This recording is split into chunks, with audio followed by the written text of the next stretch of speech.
Hey, what's going on? My name is Coach Lee Hopkins. My pronouns are he, him, his, and I'm a social connections coach for the late diagnosed autistic adult. And you're listening to the Patterns of Possibility podcast. This is a podcast dedicated to helping you replace harmful patterns with new possibilities. In each episode, we'll explore topics that inspire you to be yourself, live your truth, and make lasting connections. In this episode, we're going to talk about what it means to be wired the way you are and talk to strangers. I'm going to talk about 3 common reasons why I felt that I could not talk to strangers, because after all, if you want to make genuine connections, you want to start out by talking to strangers. We don't know these people until we talk to them. And if you can't talk to them, well, you're not going to be known. So 3 common reasons why I felt that it happens and ways to get over them or ways to maneuver around them, however you want to say it. Are you ready? Let's go.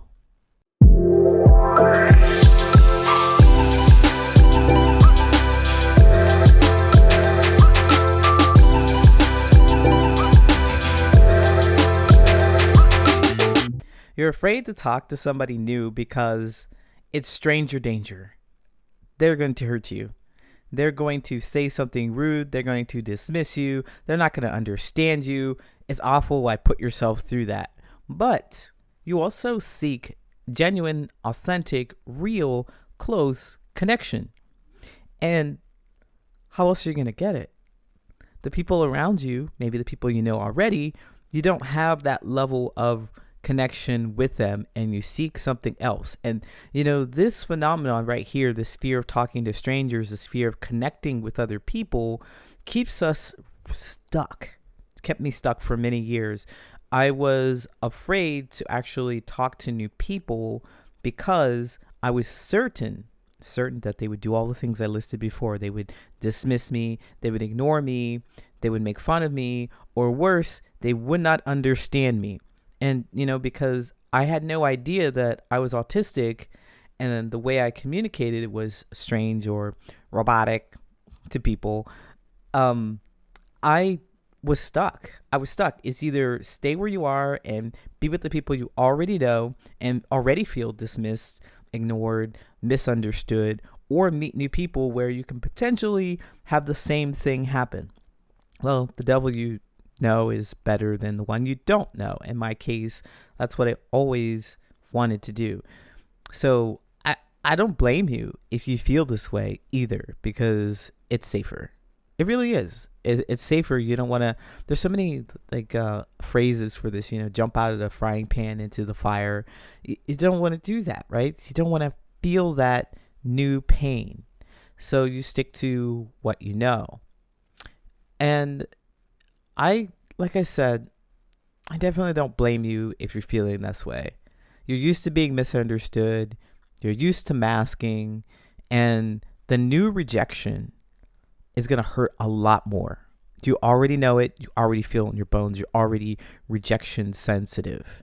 You already know it. So why even bother? Well, I'd like to be able to break this down. They talked about these 3 common reasons why I felt that I couldn't talk to other people, that I didn't want to talk to other people.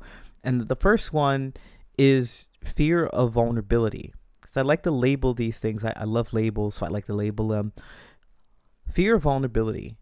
You've opened up before with the people that you already know. You've opened up to your family. You've opened up to classmates. You've opened up to coworkers. You've opened up to random strangers, perhaps. And it backfired. People just didn't get you. They didn't understand you. They made assumptions. They twisted your words. They dismissed your interests. Because I know if you're an autistic person with a special interest and you go ranting about your DVD collection, or you go talking about your train or stamp collection, you go talking about those things that are really, really important to you, and you go like a fire hose, blah, blah, blah, blah, blah, blah, blah, blah, blah. Or even not even a fire hose, but just like a little bit of information, obscure information about something that you love. And what happens? The person looks at you like blank stare. I don't get it. I don't know it. I don't know what are you saying to me? Ouch. I just shared something that was really exciting and interesting and important to me with you. I don't just do that to anybody. I just do that for everybody. And ouch. That's vulnerability. My definition of vulnerability is when you share your feelings. That's all the feelings that you have. I usually talk about 4 of them: anger, sadness, fear, and joy. When you share those feelings with someone, it's vulnerability. It's vulnerability.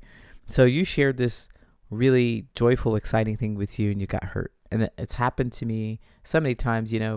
I used to be a really big fan of Dance Dance Revolution. If you know what that is out there, drop something in the comments and let me know what your favorite song was, or is, if you still play.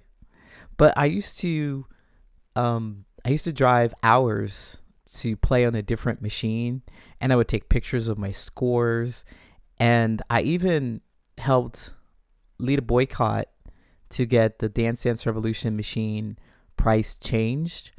So I would sit in front of the Dance Dance Revolution machine, and I would tell people not to play. I would ask people not to play. Don't put your money in this machine because they raised the price unfairly. And a couple people were just like, I still want to play. Please don't, because this is really important to me. So, hey, I talked to a stranger for something, but it wasn't really to connect with them. It was to convince them to do something that was my own best interest. But I've been made fun of a whole lot for playing Dance Dance Revolution, and it was really hurtful. And people would laugh. I actually also, this was in college. All the stuff I'm talking about was in college. I was about 20 something, like early 20s. But I used to, I did a presentation, a class presentation on it. I had a speaking class, and I did a class presentation on Dance Dance Revolution, and I could not help but overhear the snickers of my classmates who were just so much cooler than me.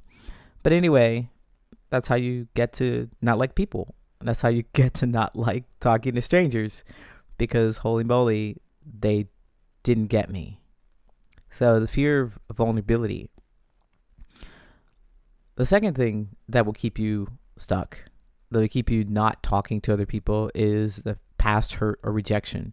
It's like you remember these failures. You remember how you were laughed at for many years. That was 20 years ago. The Dance Dance Revolution thing was 20 years ago, and I still remember that. And I still kind of think about how opening up is going to get me into trouble. It's going to get me into trouble. And so I remember those things that had happened before. And these things, if you don't process them, they will follow you into the future. They'll follow you into the present, and they will create your future. So those moments of social failure will get you to build walls. And you'll feel safer if you just don't share. Like past hurt and rejection about anything. Even if you weren't, if it's not something that you were vulnerable about, but let's say you were embarrassed about something. You're embarrassed that you said something and people dismissed it or people laughed at it and it wasn't meant to be funny. And you remember that. That's going to follow you. And so living with that past hurt and rejection will inform your present, and it will create your future. So then you just build walls and you don't tell people, you don't try, you don't do anything because you don't want to face that again. I don't blame you, really. The third one is overwhelm and uncertainty. And it's especially big for being autistic because you're constantly processing. What did they say? What was the context? How did they say it? What was the tone?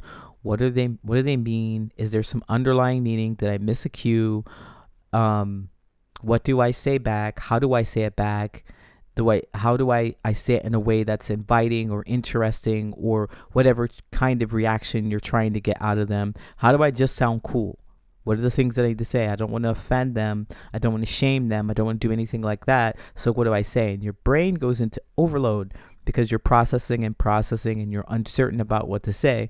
And so you can just imagine, I imagine me with my mouth just kind of open, agape, gauze, like, and I'm trying to say something, but nothing is coming out. And there's lots of smoke coming out of my ears because I'm processing and processing and processing. And even thinking about being in a situation where you're overwhelmed and uncertain will trigger that past hurt and rejection. Oh, how embarrassing it was for me to not know what to say in this situation. I'm never going to face this again. I know I've missed so many social cues because I can't really always read between the lines. But, we still want connection. You still want connection. And not everybody gets everything anyway. Even autistic people, not everybody gets it the first time. Sometimes you have to repeat. Sometimes things go over their heads too. And it's okay. But I've learned that connection really is possible. So here's really what helps me with those three things: the fear of being vulnerable, the past hurt and rejection, and the overwhelm and uncertainty. This all comes to being more confident about who you are and what you want in any situation. Because those things, the fear of vulnerability, rejection, being overwhelmed, it triggers us because we're looking for and searching for their approval and their acceptance. And I'll tell you, there are 8 billion people on this planet. Not everybody's going to get you. Not everybody's going to approve of you. Not everybody's going to want to approve of you or understand you or appreciate you. Not everybody's going to. And you have to know that in your heart of hearts. You have to know that and be confident and okay. Like, I like Dance Dance Revolution, and I'm 40 something now, so I probably won't hop on the machine if I see it, but I'm not ashamed to tell people that I got I think I got like 8 AAAs, if you know what that is. If you've done Dance Dance Revolution, you've got your own AAAs. I've taken pictures. I wish that I could find some of those pictures that I've had, but I've taken pictures in front of them. I used to even think about money in terms of Dance Dance Revolution sets. So like there'd be if it was $1 to play and like a soda cost $1, I wouldn't say a soda costs $1. I would say it costs one Dance Dance Revolution set.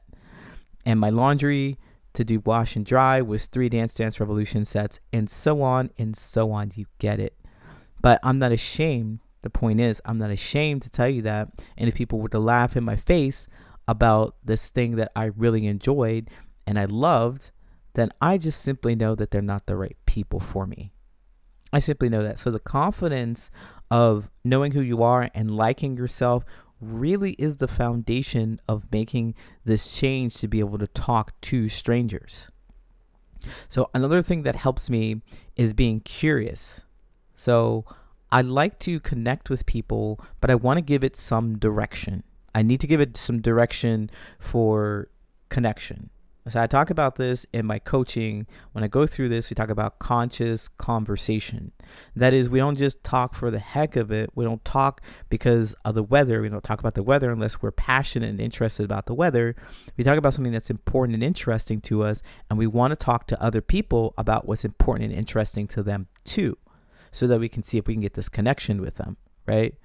So you want to be intentional with asking questions to get the conversation started. So maybe ask them, what's something you could talk about for hours? What's something that you really enjoy? And see how they respond, because then they're going to open up. They're going to show you some of their vulnerability, and you can give a little bit back. You get a little bit back of your vulnerability. You can talk about something that you enjoy, and you can connect on that. And what's better is that if you really like what they're talking about, if you also enjoy it, that's instant connection, because you can also talk about the joy that you have for the thing. So we want to make sure here that you don't, right here, I'm going to caution you not to info dump, not to overwhelm them with information. Just a little bit of information. I'd like to give it a rule of thumb to talk just as much as they talked. Just as much as they had talked, so we're not dominating the conversation and we're not excluding them from connecting with us, right? Another thing that helps me is being intuitive. Intuitive, yes, intuitive. I mean, get in touch with your feelings. That's what I mean. I want people who are honest, and I like to feel the vibe of them. Feel the vibe. And I know that people who want to connect with me, they do. They just do. They have this feeling. I feel good when I'm with them, and I can tell that they also feel good. They also are talking, they're smiling, they contribute to the conversation, they ask questions, and I do the same. I reflect that right back to them. So this intuition, this feeling that I have of joy that comes within me when they're talking, that is what keeps me moving in the conversation. That's what makes me feel like this is okay to continue. They want a connection. And if you approach someone with that energy first, the right people are just going to give it right back to you. They're just going to give it right back to you. People want to be talked to. I want you to remember that there are people out there who are dying for connection, but they feel the same way you do. They feel the same way you do. They're afraid of being vulnerable. They're afraid of being hurt. They're afraid of this rejection. They're overwhelmed. They're not sure what to say. Hey, you're a stranger. They feel uncertain and unsafe. But you can be that person who starts this conversation. You can be the person who helps them connect authentically because they're looking for it, and so are you. Hey, Patterns of Possibility fam, I want to thank you so much for all of your positive feedback for the Supportive Connections course. The outpouring is just ridiculous. If you haven't heard about this, I dropped it a couple of months ago on my website, patternsofpossibility.com. Just click resources to get instant access to the free Supportive Connections course. You're going to learn exactly what you need to create healthy, supportive relationships. Because a lot of us, if you grew up in a household which you didn't see healthy connections, you were trying to figure it out all by yourself, you might not know what it looks like to be in a healthy relationship. This is for you if you find it difficult to communicate your own needs, or you feel like you always have unmet expectations in your relationships. If you struggle to recognize toxic behaviors, or you keep tolerating disrespect, manipulation, or control, this is for you. And it's free. Go to patternsofpossibility.com, click on resources, and get instant access to this free Supportive Connections course today. Now let's do the listener letters. If you have a question about your family, friends, business, coworkers, anything that goes on with your relationships, you can write me at patternsofpossibility@gmail.com. Anyone else get desperately enamored with the idea of friends but dislike the reality of it? Maybe it's the dislike of change or anything outside of my daily routine, but I go through spurts of desperately craving friends, making some form of effort to make friends, and then change my mind. I get so lonely at times because I am deeply unsatisfied with my life and get jealous of people I see out with their friends and loved ones. I mean, not truly jealous, just a deep-seated heartache knowing I don't have that. I feel like I truly never experienced genuine human connection. I think I've used fiction as an escape for so long that reality has become disappointing. The only friends I've ever had have been due to proximity. Friends because we go to school together, friends because we're in the same extracurricular, and now friends because we work together. I have never been one to make friends. Other people have to approach me first. It's hard to distinguish if we're even friends or just acquaintances. Now, adulthood has made friendships much more difficult. I thoroughly enjoy my hobbies and alone time, but I do nothing but work or sit at home. I don't drive, so that adds another level of difficulty.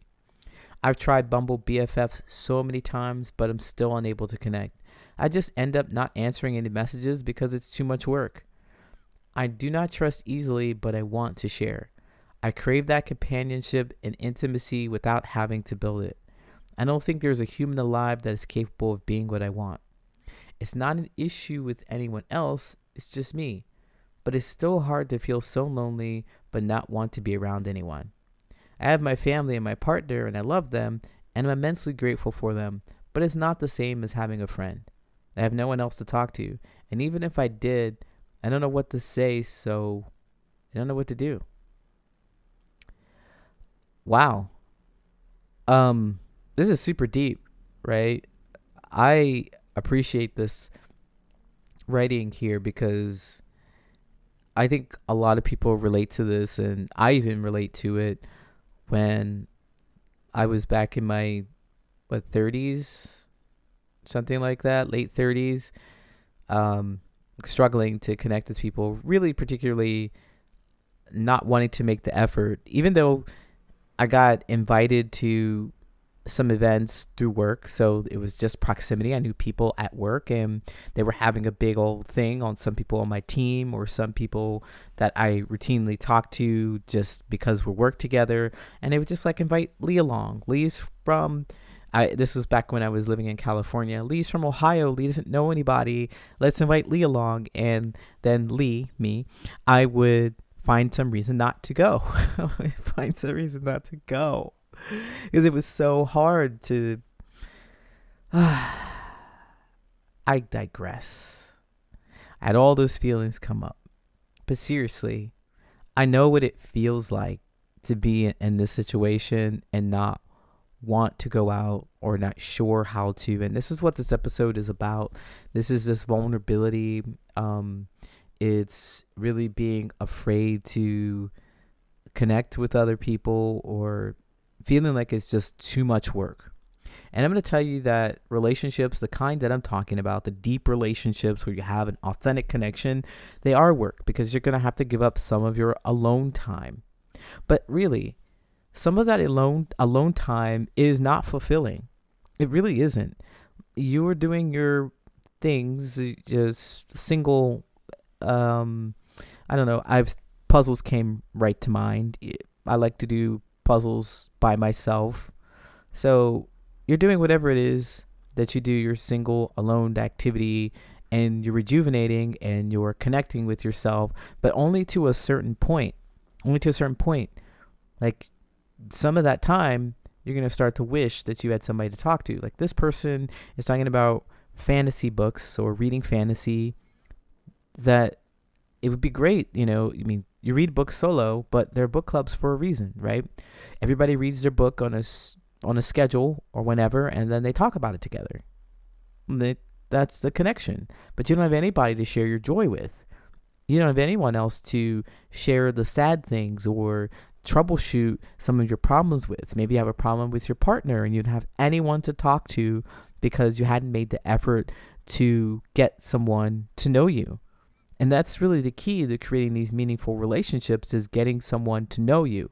In order to get someone to know you, you have to get out there and start telling people who you are. It's not about what you can do to entertain them. That's secondary. That happens later after you get to know what entertains them. If you like doing the thing that entertains them, right? It shouldn't be forced. It's not a performance. It's natural and it's fun. But it's work first. And it's work because it feels like work because you've spent so much time by yourself not opening up. You're like not in motion. You're not in motion. You're not moving in that direction. You're like a giant rock and you need a little push. And it takes a lot of pushing to create this routine, to create these habits where you go to places where people do the things that you want, where you talk to strangers about the things that you like, where you face that rejection, and then you pick the people that you enjoy. That's right. You pick the people that you enjoy. Not everybody's going to be interested in you. You're not going to be interested in everybody else either. You pick the people that you want to connect with. So what I would say to you, and I would say to everybody, is to be intentional about getting out there and connecting with people. Be intentional about making friends, because this situation where they have a partner and they have family is still a good situation, right? But there are a lot of us out there who don't have that. You don't have a family, and maybe the relationship with your partner is chaotic and it's frustrating sometimes. You have no one to talk to and you feel alone in your family and you feel alone in your relationship with your partner. You have nobody else to talk to, right? So you want to be intentional about getting out there. If you don't have anybody and you get sick and you need help, Ubers to the hospital are illegal. supposedly. Like, I'm not supposed to use Ubers and Lyfts as ambulance services.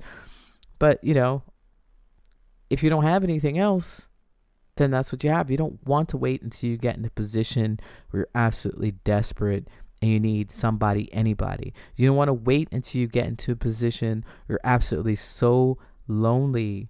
Maybe you're not sick, but you're absolutely lonely that you will take the first friend or the first person that comes along, and here they go taking advantage of you and your kindness. They take advantage of your desperation and they exploit you. You do not want to be in a position like that. You want to be in a position where you feel empowered to connect with people on your terms. Don't wait until you get desperate. You have to make a pledge to yourself. You have to get the courage, make a plan, get out there and start talking to strangers.